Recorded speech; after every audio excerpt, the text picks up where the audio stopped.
Thank you, Chris. It's a great honor to be here today. I run a national student activist organization. We're present on over 1,300 college and high school campuses.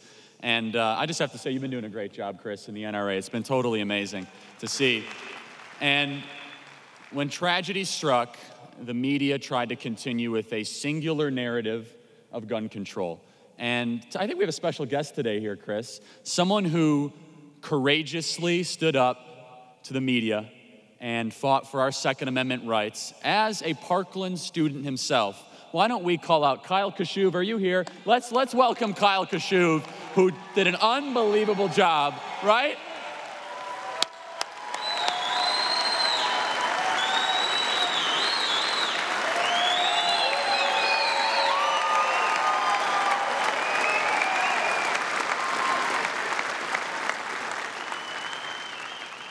Thank you. I am truly honored to be here in front of you.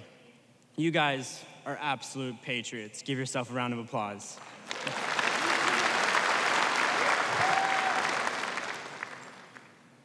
After Parkland on the 14th, I realized that the Second Amendment was under siege. So you know what I did? I went to DC. I met with dozens of senators, the amazing president, and the VP, and we got the Stop School Violence Act passed.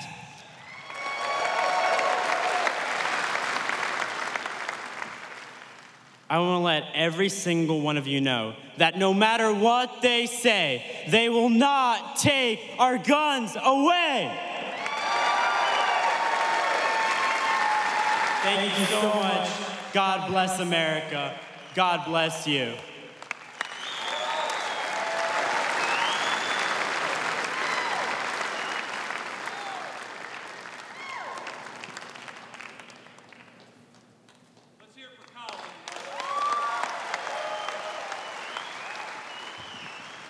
Kyle is amazing, and I'm also proud to announce he is our new Director of High School Outreach at Turning Point USA. So he's gonna grow this movement to more and more campuses to fight leftist indoctrination and to fight for the Constitution. They're not teaching the Constitution in our school anymore. They're really not.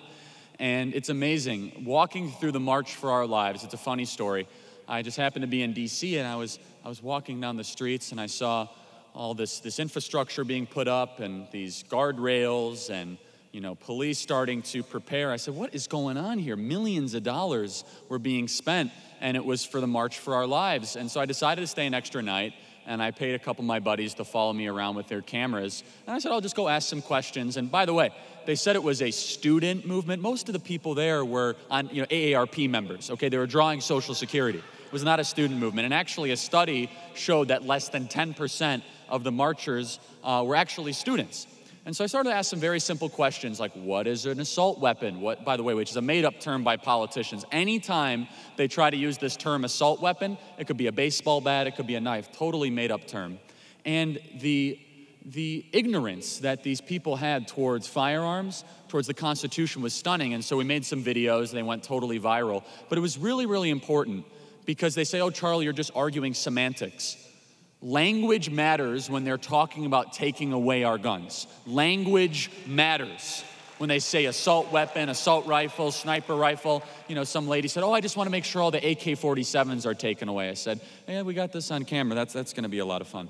So Kyle's a total superstar, and what he went through, that terrible tragedy, and he courageously addressed the issues at hand and said, I'm not going to allow this singular incident to be hijacked by one perspective. And he went on multiple shows. He debated Pierce Morgan and won, which, by the way, Pierce Morgan deserves it. I'll tell you what, that guy, he's something else. And so Kyle did an amazing, amazing job, and he's going to be doing just an even better job with us running our high school outreach. And so the last 12 days, you've probably seen all the news with Kanye West going on out there, which is great development. You saw the Trump's approval ratings jump from 11% to 22% amongst black males, which is absolutely amazing.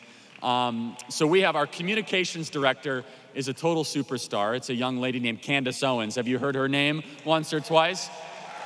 She's our communications director at Turning Point USA.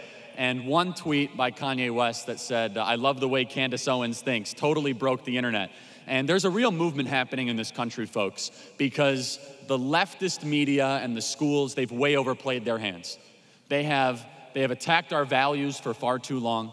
They have tried to single out those of us that believe in free speech, that believe in the Second Amendment, that believe in the Constitution, and middle America is rising up. I'm telling you, middle Americans, like the people in this room and the 6 million members of the NRA, we're not gonna take it anymore. We are not gonna allow the New York and Malibu elites, as I like to call them, continue to dictate that middle part of America. And there's really something special happening. And you see it with the president, you see it with the results, which, by the way, I believe President Trump is gonna go down as the most successful president of our lifetime. I really believe that. I believe that President Trump is gonna go down as the most successful president. So some thoughts I wanted to leave with you here today is so really important. First of all, there is no First Amendment without a Second Amendment. Make no mistake. You can't pick and choose your freedoms. You either have freedom or you don't. The Founding Fathers knew exactly what they were doing when they wrote the Second Amendment. They needed an amendment to protect all the other amendments. They put in the Second Amendment to protect us against government tyranny. Now, that's not always a popular thing to talk about in the media, but if you look at the 20th century, it is riddled with examples of governments gaining way too much power and using that power against the citizens. There is no First Amendment without the Second Amendment. The other thing that is extremely important to remember is once you give up your rights and your freedoms, don't expect to get them back. Once you give up your freedoms, do not expect to get them back. Because to use the own quote from the March for Our Lives, one of the speakers said, "If you give us an inch, we are gonna take a mile." Direct quote. If you give us an inch, we are gonna take a mile. So once you give up your freedoms and liberties, do not expect to get them back. Because we are up against a group of individuals that are gonna use the rest of their lives and all their resources to try to take our freedoms and liberties away. Now, mind you, these are liberals. They say, oh yeah, we hate guns. They walk around with armed guards. We hate borders. They live in gated communities.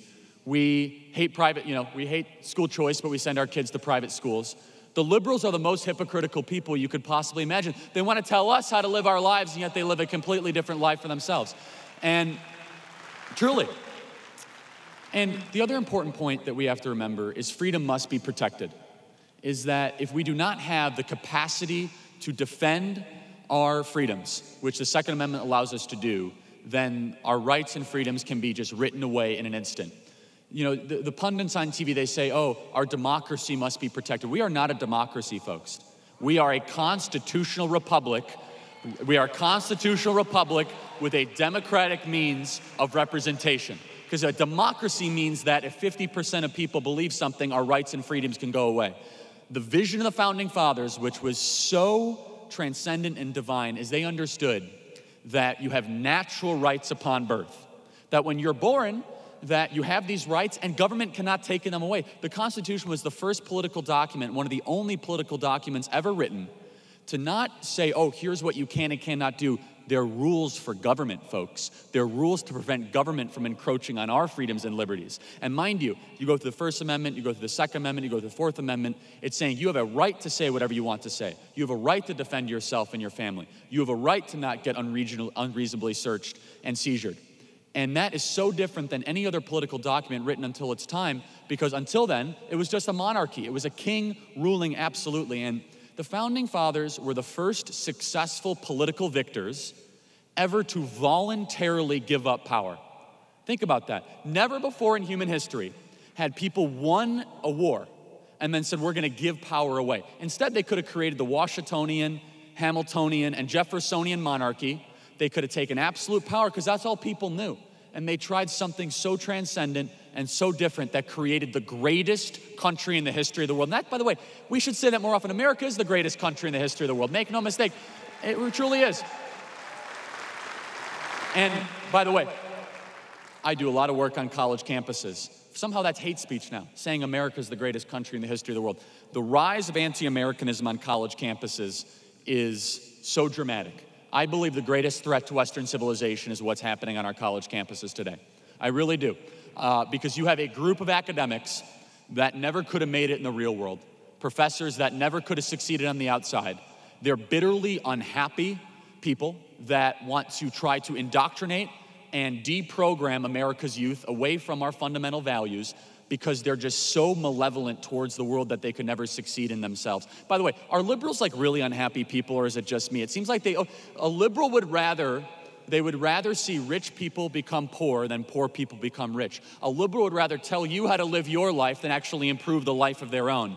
A liberal would rather see the world completely redefined than actually fix their own circumstances that they're living in currently. And this is so important, folks, because we as conservatives, as free thinkers, and as members of the National Rifle Association, we're never gonna tell you how to live your life. You don't like guns? Don't buy one, right? If you really are, just stay away from, by the way, if they say, oh, well, I don't like guns. Really? We protect our banks with guns. We protect our celebrities with guns. We protect our sporting events with guns. We protect everything that we hold near and dear with guns except our schools. That is one of the most screwed up things I've ever heard of. Every single school should have an armed guard in front of it.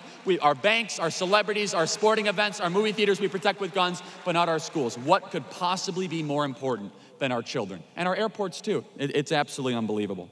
So final thought I want to leave with you is very important. Just because something horrible happens does not mean our rights go away. Just because tragedy strikes, it does not mean our rights go away. And the more time I spent in Parkland, and Kyle has been so amazing, I went down and spoke down in Parkland with the MSD students, and I talked to them and I learned about the failures of the government agencies. And I said, let me get this straight. Hundreds of students reported on that madman, and the school resource officers did nothing. Hundreds. And we have videos that are gonna be released soon of these students saying he used to write SS on his test because it stood for school shooter. He used to walk around the courtyard and pantomime what he was going to do, and the school resource officers basically did nothing. The local police had boxes of reports on this guy, and they did nothing. The FBI, by the way, which they should have been more investigating this shooter than these crazy emails that they're doing against the president, but that's something completely different. But actually, it's related. They're so on these political witch hunts, they can't actually do their own job. The FBI had 2 documented tips against this guy, and they did nothing. So you have the local school, you have the school resource officers, you have the FBI, you have the cowards of Broward that stood outside while this maniac killed these students. How the hell is that the NRA's fault? Seriously, I mean, can someone explain that to me? How is that the NRA's fault when every single level of government failed? Every single level. I'll tell you why. Because the left would like nothing more than the most effective, the most powerful grassroots organization in America, the NRA, to be decapitated. Because they know as long as the NRA is powerful, they cannot obtain unilateral political power. And that's why the 6 million members of the National Rifle Association are the greatest threat to the American left that exists today and the greatest protector of American freedom now and for the rest of the 21st century. So thank you guys so much. God bless you. With your help, we're gonna win this battle. Thank you guys.